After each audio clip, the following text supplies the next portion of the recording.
The passport hit the counter, then came the hiss of fire. Passengers froze.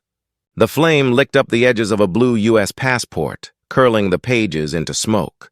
A lighter clicked in the hand of Brenda Martinez, the gate agent who thought she was doing her job or showing off her power. "Fake documents don't fly here," she sneered, holding the burning passport just long enough for everyone to see before dropping it into a metal tray. Gasps rippled through the terminal. Someone's phone camera flashed. A child began to cry. Across the counter, Maya Johnson didn't move. No shouting, no tears. Just a calm, steady stare, the kind that made the laughter around her falter for a moment before it returned, nervous and cruel. Brenda smirked, turning to her co-workers. "Another scammer trying to act like a diplomat," she said. "Ma'am, you're not fooling anyone." Maya's voice was quiet. "You shouldn't have done that." Brenda leaned in. "What was that?" "I said," Maya repeated, eyes still locked on the ash. "You shouldn't have done that." The crowd shifted, some entertained, others uneasy. Phones lifted higher. The smell of burnt paper hung in the air like smoke before a storm. Brenda laughed, tossing the lighter aside. "Security!" she called, waving. "We've got a fake traveler here." Two uniformed guards stepped forward, unsure, glancing at each other. Maya didn't resist. She didn't argue. She simply placed her hands on the counter, her expression unreadable. "Ma'am," one of the guards said hesitantly, "please step aside." Brenda crossed her arms. "Don't waste your time talking to her. Just take her out." The guards hesitated. Something about Maya's calm unsettled them. She didn't look afraid. She looked like someone watching a test play out exactly as expected. Brenda slammed a hand on the counter. "Move!" As the guards took her by the arm, Maya spoke softly, almost to herself. "They always reveal themselves when they think no one's watching." "What did you say?" Brenda barked. Maya turned her head just enough for the words to land. "You just destroyed a federal document." The laughter died instantly. Brenda blinked. What did you just say?" Maya didn't answer. Her gaze dropped to the still-smoking tray, the ashes of her passport glowing faintly in the fluorescent light. Around them, the crowd began to whisper. "Did she say federal? Wait, is she serious?" Brenda scoffed, but her voice cracked. "You're bluffing." A nearby man, filming with his phone, muttered, "Man, this is gonna blow up online." The guards exchanged uneasy glances. One leaned closer to Brenda. "What if she's telling the truth?" Brenda laughed it off, too loud, too forced. "The truth? She's lucky I didn't call TSA." Maya didn't speak again. She didn't need to. The silence around her said everything. As security led her away, she passed a group of passengers. Some avoided her eyes, others looked ashamed. One woman whispered, "She didn't even raise her voice." At the far end of the gate, Maya paused. Her reflection flickered in the glass wall overlooking the runway. Calm, still, composed. Behind her, Brenda bragged to another agent, "One less liar boarding my flight." "People like her always get caught," Maya exhaled slowly. Her phone vibrated in her pocket. A silent buzz she didn't check. Her fingers brushed over it once, as if confirming something. She looked back, one last time, at the gate agent who'd just set her life on fire. Then, quietly, she said under her breath, "You have no idea what you've done." Security guided her down the hall. The crowd murmured. And somewhere in the distance, a notification pinged, the first upload of what would soon become the most viral airport video in America. As the elevator doors closed around her, Maya's reflection vanished, leaving behind only the smoke, the silence, and 1,000 unanswered questions. Fake passports and fake confidence. That's all you people have. Brenda's voice cut through the terminal like a knife. Cameras were already rolling, passengers whispering, some laughing nervously. But Maya just stood there, silent, calm. The faint glow of the departure screen flickered across her face. Flight 217. Boarding now. The guards hovered close, unsure whether to touch her again. Something about her stillness made them hesitate. She wasn't acting like someone caught. She was waiting for something. Brenda scoffed. "What's that look for?" You think silence makes you innocent? She stepped forward, her heels clicking against the tile. People like you always think you can talk your way out. But not today. Maya's eyes lifted slowly. I didn't come here to talk, she said softly. I came to fly. Brenda folded her arms, mocking. Oh, you'll fly, all right. Straight to a holding cell once TSA gets here. The crowd reacted. A few chuckles, a few gasps. Phones tilted, capturing every second. Somewhere, a child whispered to his mother. Why are they being mean to her? Brenda ignored it. You think this is funny? She snapped. You're lucky I don't charge you for wasting my time. Maya tilted her head. You've already cost yourself more than you realize. That line hung in the air. Even the guards froze for a second. Brenda forced a laugh. Oh, really? And what exactly have I lost, huh? Maya's gaze didn't waver. Your job, your freedom. Maybe more. Brenda blinked, confused, the laughter fading from her lips. Excuse me? But before Maya could answer, a tall man in a gray suit approached. His badge glinted faintly. Airport security chief. His voice was firm, neutral. What's going on here? Brenda turned quickly, smiling as if she'd just been proven right. Perfect timing, sir. This woman's trying to board with fake documents. I already confiscated them and burned the passport. The security chief's expression changed instantly. You what? Brenda's grin faltered. I destroyed it. It was fake. The chief's eyes narrowed. You destroyed a U.S. passport? Yeah, Brenda said, hesitating now. It's a fake one, obviously. The man turned to Maya. Ma'am, do you have any other form of identification? Maya reached into her jacket slowly, revealing a small black case. When she opened it, the entire terminal seemed to hold its breath. Inside was a gold federal badge, engraved with 3 letters that froze everyone in place. FAA, Federal Aviation Administration. The chief took a step back. Brenda's face drained of color. Chief Inspector Maya Johnson, she said quietly. Federal Civil Rights Division. I was conducting a compliance review. The crowd erupted into whispers. Phones zoomed in. Brenda stammered. Wait, this is some kind of joke. Maya raised a hand, calm, steady, unshakable. You lit a federal document on fire in front of 2 witnesses while performing discriminatory screening in violation of Title VI of the Civil Rights Act. Her voice didn't rise, but it carried through the terminal like thunder. Everything you said, she continued, glancing briefly at the nearest phone camera, is now evidence. The security chief exhaled sharply. Brenda, step back. What? Brenda's voice trembled. No, she's lying. She's not. Step back, he repeated. His tone firm now. Passengers stared. Phones raised. Eyes wide. Maya slowly closed the badge case, slipped it back into her jacket, and said the words that would echo across millions of screens by nightfall. I came here to inspect the system. She looked Brenda in the eye. Congratulations. You just failed. The guards froze. The chief called for federal marshals. And as Brenda's trembling hands lifted toward her headset, the once proud gate agent finally realized she wasn't the one in control anymore. The crowd began to murmur louder, disbelief turning to awe. Someone whispered, She's a federal agent. Maya turned away from Brenda's panicked face and spoke softly, mostly to herself. Justice doesn't need to shout. It just needs witnesses. The distant sound of approaching boots echoed down the terminal, heavy, deliberate, final. And for the first time, Brenda Martinez, who had spent years humiliating others, couldn't find a single word to say. You don't belong here. Those words had followed Maya her entire life. From the classrooms of Alabama to the control towers of Washington, D.C. But the woman standing at gate 27 wasn't.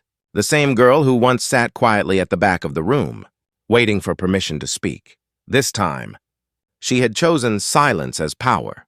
3 weeks before the incident at the airport, Maya Johnson had been sitting inside a dimly lit FAA conference room, facing a panel of senior officials. The walls hummed with the sound of air conditioning and quiet judgment. One of the board members, a man in a gray suit, leaned forward. Chief Johnson, you're proposing to go undercover. As a passenger? Maya nodded. Yes, sir. We've received over 200 discrimination complaints in the past year, but on paper everything looks clean. I need to see what's happening from the ground, he frowned. You're the head of civil rights compliance. You shouldn't have to prove your own authority. Maya's lips tightened. That's the problem, sir. We enforce fairness, but no one believes us until they see it burn. A pause. Then a quiet nod of approval. Do it, but be careful. You'll be alone out there, she smiled faintly. I'm used to that. The flashback shifted to a small apartment late at night. Stacks of travel reports and case files covered the kitchen table. On one of them, a photo of Brenda Martinez, the gate agent with the most passenger complaints in the region. Maya studied the image. Let's see how you treat someone who can't fight back, she whispered to herself. Her phone buzzed. A message from her younger brother. Sis, you sure about this? You know how they get. She stared at the screen for a long moment before replying. Someone has to be. The next morning, she packed a single carry-on. No makeup, no jewelry, no badge. Just a plain olive shirt and worn passport. The same one she'd carried through 10 years of field inspections and border disputes. When she looked in the mirror, she barely recognized the reflection. No title, no authority. Just another black woman traveling alone, invisible to some, a target to others. That was exactly what she needed to be. As she zipped the bag shut, her eyes lingered on the passport one last time. The corners were frayed, the pages stamped with nearly every continent on Earth. It wasn't just a document. It was her life story, and in a few days it would become the spark that exposed an entire system. The sound of an airplane taking off outside her window broke her focus. She glanced up, following the roar of the engines as they cut through the clouds. Let them underestimate me, she whispered. That's when they show who they really are. The camera of memory faded, back to the present. The terminal, the crowd, the burned passport. Now everyone was watching the same woman they had mocked moments ago, realizing too late that the quiet traveler they humiliated was the very person sent to judge them, and somewhere deep inside, Maya knew this was never about a flight. It was about forcing a reckoning, the kind that doesn't end with an apology, but with a system trembling at the truth. Gate 27. What the hell just happened down there? The voice crackled through Maya's earpiece before the crowd's murmurs had even died down. Every passenger was staring, some whispering, some recording, as the smell of burned paper lingered in the air. Maya didn't flinch. She turned away from the gate desk, her face unreadable, and walked toward the window overlooking the runway. This is Chief Johnson, she said quietly, pressing the hidden mic in her sleeve. Operation Aurora is active. There was silence for a moment, then the tower replied, Copy that. Are you confirming misconduct? Her eyes followed Brenda, the gate agent who had mocked her earlier, now pale, fumbling through paperwork as her supervisor approached. Confirming it, Maya said. And it's worse than I thought. The voice on the other end hesitated. Do you want us to step in? No, she replied firmly. Not yet. I want to see how deep it goes. A beat of static filled the silence. Then another voice joined in, calm, older, heavier with authority. Maya, this isn't your first storm, but don't let anger steer the plane. We need facts, not fireworks. She took a slow breath, watching Brenda snap at a black father holding his child near the counter. Trust me, sir, Maya whispered. The facts are walking right into my hands. Behind her, the passengers were growing restless. Some began asking questions. Who is she? Was that her passport? Is she in trouble? But Maya kept her eyes on the reflection in the glass. The reflection told her everything. Brenda's supervisor, a tall man with a clipped badge and a fake smile, was now whispering something to security. Two guards began walking toward Maya's direction. The call from the tower stayed live. Maya, the director's voice came again, sharper this time. What's your status? She lowered her tone. About to test their limits. The guards stopped in front of her. One of them, young, nervous, cleared his throat. Ma'am, we've been asked to escort you for additional screening. Maya looked at him, calm but piercing. Screening for what? He hesitated. Routine check. Routine, she repeated softly. Tell me, Do you stop every woman with burned documents? Or just the black ones who don't look afraid? The guard froze. He didn't have an answer. Her earpiece buzzed again. A whisper from the tower. Do not engage. We're tracking live footage now. But Maya didn't move. She wanted them to show the world exactly what happened when authority met quiet defiance. Finally, she handed the guard her ID, not a passenger pass. Not a boarding ticket, her official badge. Federal Aviation Administration, Chief Inspector, Civil Rights Division. The young guard's face drained of color.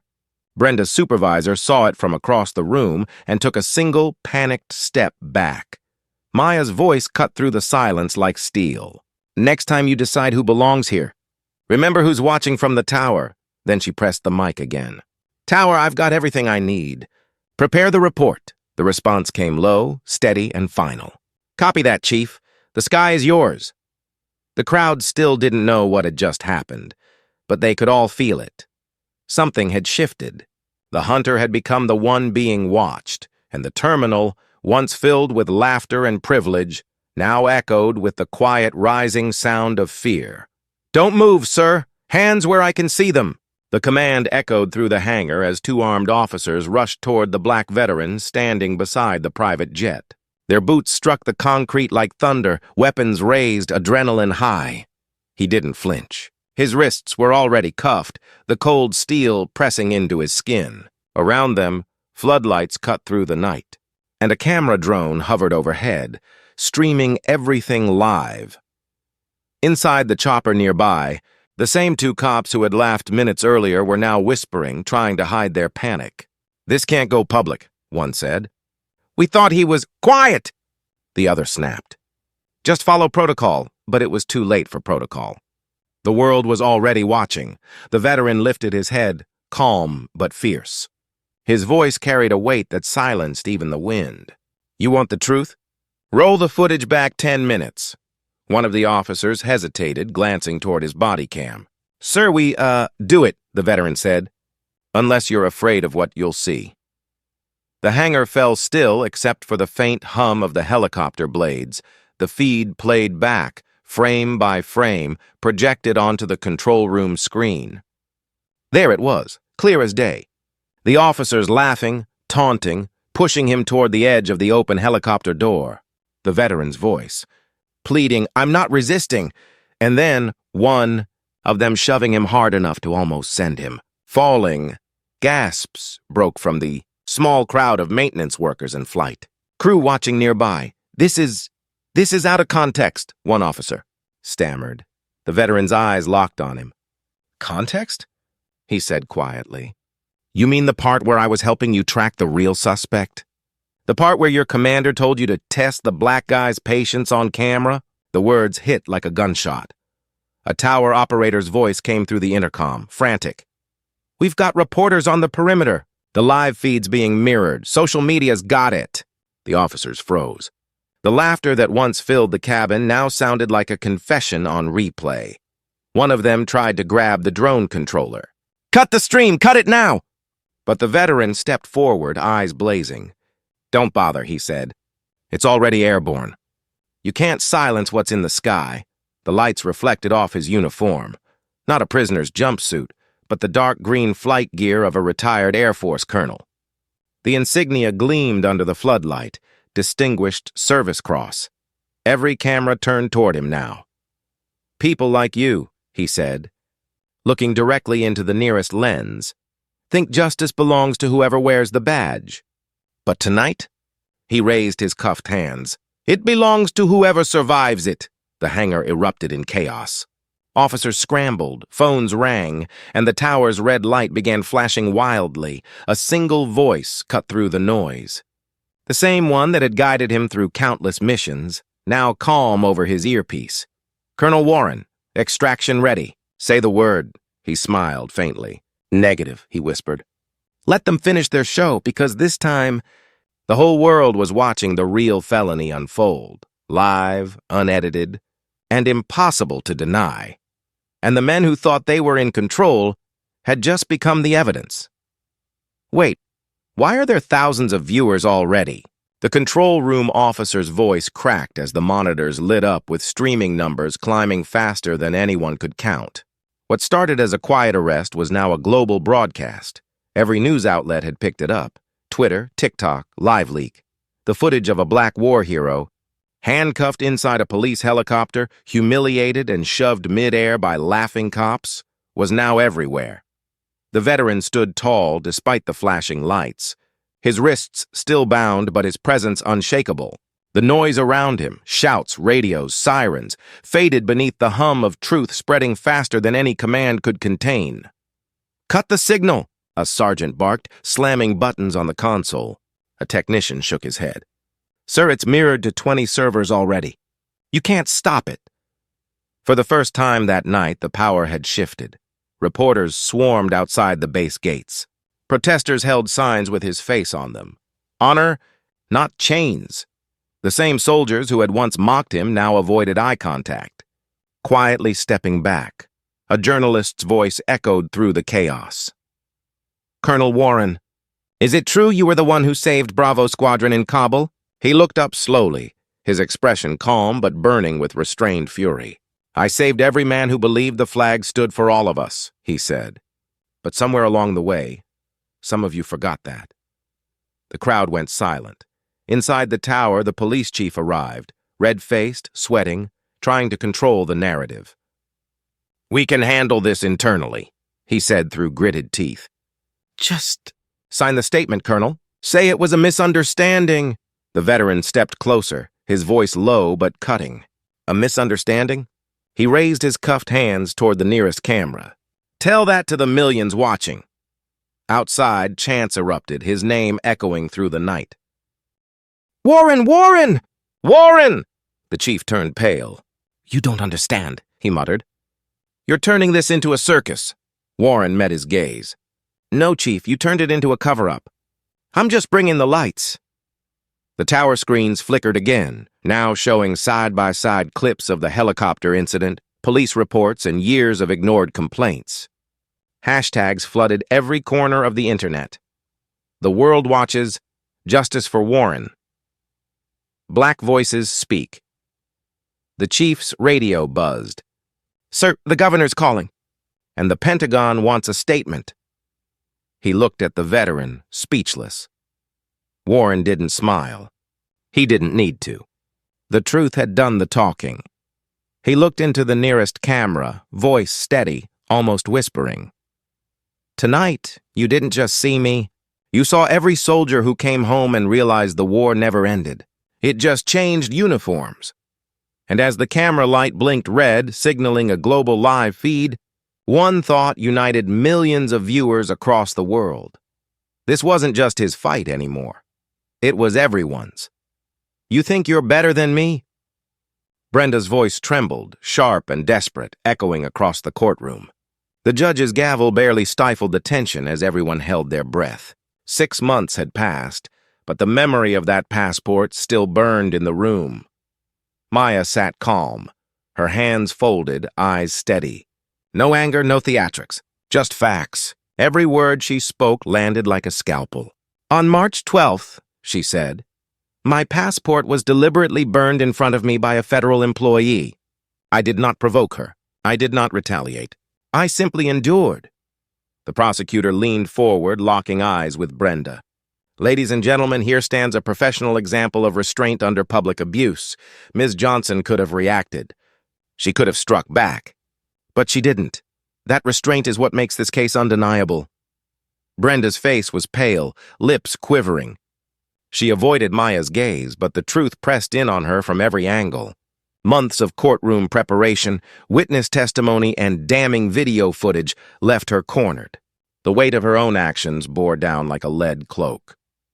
The jury watched silently. Every moment stretched. Every heartbeat counted. When it came time for Brenda's statement, the room felt like it had shrunk around her. Tears pooled in her eyes. Her voice was soft, broken, yet piercing in its honesty. "I thought she was beneath me." "I was wrong," she admitted. Every syllable trembled with regret, a confession stripped of ego, stripped of excuses. The room was silent. Not a whisper, not a cough, just the raw, undeniable force of truth. The verdict came swiftly. Guilty on multiple federal counts. Brenda's shoulders slumped. The gavel hit with finality. Maya exhaled quietly. No smile, no celebration. Relief settled in instead. The long, grueling fight had finally been recognized. The system had listened. The scales of justice had tilted, if only slightly, toward the right. As the courtroom emptied, reporters swarmed outside the courthouse doors. Cameras flashed, microphones thrust forward. "Ms. Johnson, how does it feel?" One yelled. Another shouted, "What's next for you?" Maya stepped forward, calm, unwavering. Her voice was steady, carrying through the chaos. "This wasn't about me," she said, eyes scanning the crowd. "It was about everyone who gets burned and stays silent. Everyone who suffers in silence. This was for them." Her words hung in the air, sharp and undeniable. Cameras clicked, voices buzzed, but she walked past, head held high, leaving the noise behind. She didn't need applause. She didn't need recognition. Justice had been served. And for the first time in months, she felt the world could finally breathe a little easier. Behind her, Brenda was led away, chains of accountability snapping into place, a stark contrast to the composure of the woman she had tried to humiliate. The story wasn't about revenge. It was about power, reckoning, and the quiet, unstoppable force of dignity. And outside, the city carried on, unaware of the storm that had just passed, except for the ones who had finally seen justice win. "Flames don't destroy truth," Maya whispered, staring at the charred passport on her desk. "They reveal it." The photo beside it caught the morning light, her father's service badge, worn and proud. The two images, one burned, one honored, told the story no courtroom ever could. She leaned back, letting the weight of what had happened finally settle. Months had passed since the trial. The city had moved on, but the ripples of justice spread quietly, like smoke through the air. Maya's calm composure had earned her a promotion, Director of Aviation Civil Rights Enforcement. Not a title for show, a position to shape the rules, to protect those who could not defend themselves. Across the country, airports began installing Bias Watch, a real-time monitoring program designed to catch discrimination before it could escalate. Maya had spearheaded it, ensuring that no passenger, no matter their color or background, would face what she had endured. And Brenda, she wasn't gone but changed. After her conviction, she joined a restorative justice program. Now she traveled to training centers, teaching new airline employees about bias, about accountability, and about the cost of underestimating someone like Maya Johnson. The very woman she had tried to humiliate had become her teacher, in indirect, ironic justice. Maya's office was quiet.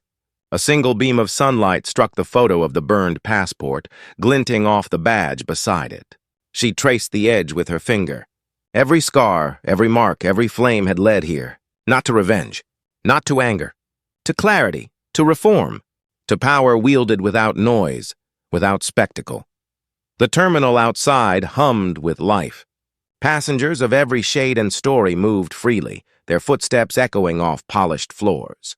Children laughed, couples argued playfully, and travelers, anxious or exhausted, found their way to gates without fear of judgment. Maya walked through unnoticed, a silent architect behind the calm. She didn't need recognition. Her presence alone had shifted the balance.